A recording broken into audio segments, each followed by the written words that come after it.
Our Secretary General has repeatedly, over the last couple of years, and in particular since his re-election as Secretary General, talked about the 5 mega trends that are shaping and determining global development, as well as the future of multilateralism. What it does mean for the United Nations system is that we can no longer do business as usual. Our systems and procedures need a radical revamp, and we need to rethink and strengthen our value add. How best to do that at the country level? The greatest opportunity offered to the UN country team is the development of a new cooperation framework. So we are back to the raising debt of the UN development system. What do you offer to countries today to address those new changes, those new transformations that are getting them, really gripping these countries? More than 1 year ago, when I came to Kyrgyzstan, after a month I was deployed, there was a revolution which ousted the president. In a several months period, we had several governments, a new constitution has been drafted, new governments and new parliamentary elections. And we are simply living in a very uncertain period in Kyrgyzstan. It's everywhere is uncertain in the whole world. But here we felt it more acutely, living in a permanent state of uncertainty. Where this country will go? Is it going to be democratic, or there will be a curtailment of freedoms? Is it going to be economic growth or not? So these are the questions we ask every day when we think about our programming. For this retreat with UNCT in Kyrgyzstan, we're taking a few different practices and processes and methods and bringing them together.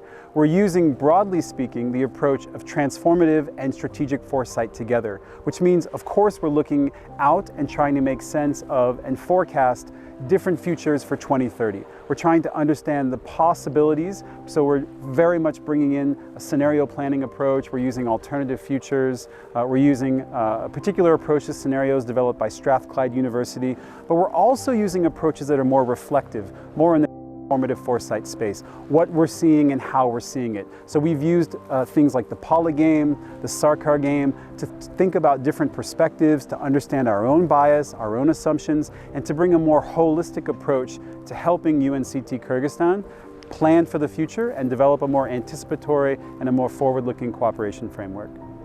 And this space has been really, really useful in helping us take stock of the past, see what current situation is like from all the perspectives, but then also envision various futures that may happen, so that whatever plan we develop as UN team, we can make sure that it's ready and future-proof in any of those scenarios. And that, for me, was the biggest takeaway from the workshop. I came with a very clear understanding what the foresight is. It's not certainly a forecast and not a prediction. We are not going to, provide scenarios what is going to happen. But for us, for me at least, the scenario planning is an imaginative exercise. And it is foremost the learning exercise. When all the country team comes together, they discuss what are the main trends and drivers.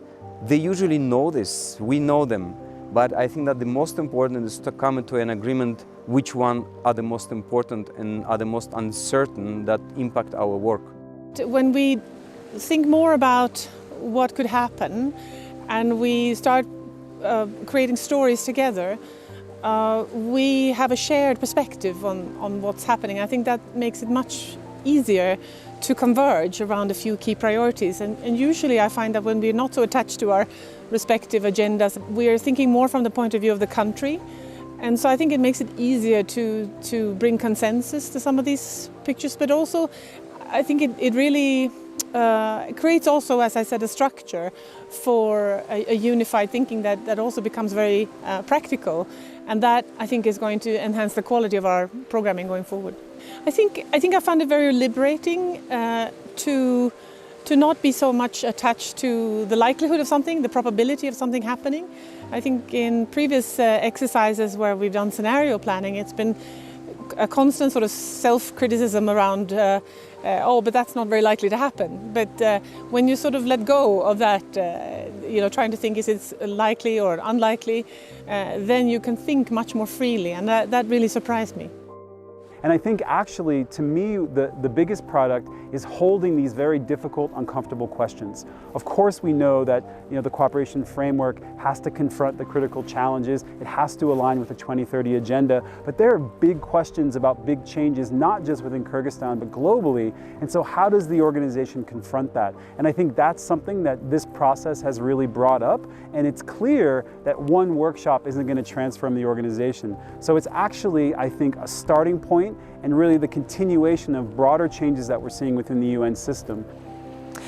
For this country team, the next steps are clear. They will take this knowledge, first of all, they will need to digest it into their priorities for the next 5 years. Although they have discussed some of the priorities, they need to align those with what does it mean, both for this country team, but also for the region and for Kyrgyzstan as a part of a global family. So the next step would be to work on strategic prioritization and continue with the design of the cooperation framework until they reach their signing agreement and start of implementation in 2023.